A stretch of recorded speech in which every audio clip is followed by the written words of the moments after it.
Bonjour tout le monde, c'est un petit vidéo tutoriel sur comment faire pour sauvegarder les programmations de Lego pour la compétition de vos élèves ou qui puissent se faire eux-mêmes un backup. Donc, je vais vous enseigner dans le fond deux techniques. La deuxième va être un petit peu plus complexe, mais va être un peu plus efficace et va vous permettre de restaurer une programmation aussi sur une tablette. La première option est d'aller directement à même l'application Lego Spike.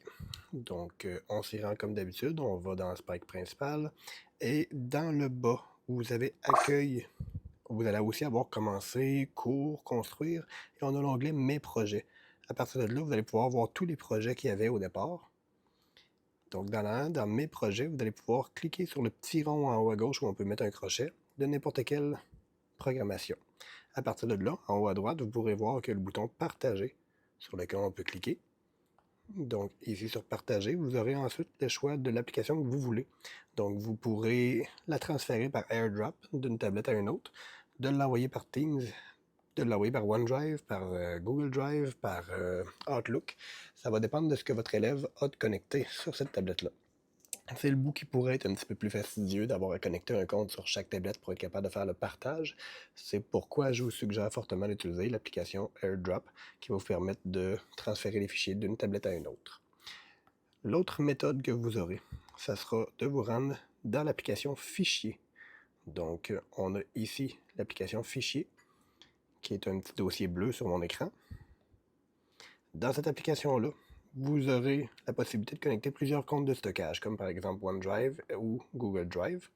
Si vous allez dans les fichiers de sur mon iPad, vous allez avoir les fichiers de Spike et de V3 Classroom qui se trouvent là.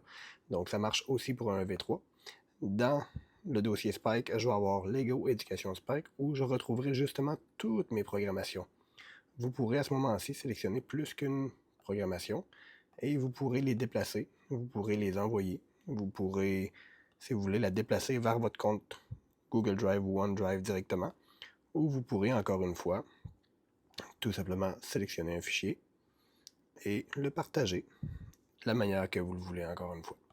On pourra aussi en partager plus d'un en appuyant sur partager et en l'envoyant par AirDrop ou n'importe quelle autre application.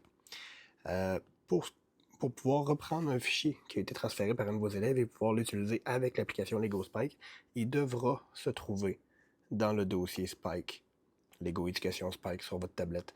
Donc, si vous l'avez transféré dans votre compte OneDrive et vous voulez l'utiliser, vous devrez aller dans votre compte OneDrive, sélectionner le fichier et le déplacer dans ce dossier-là qui est sur votre iPad.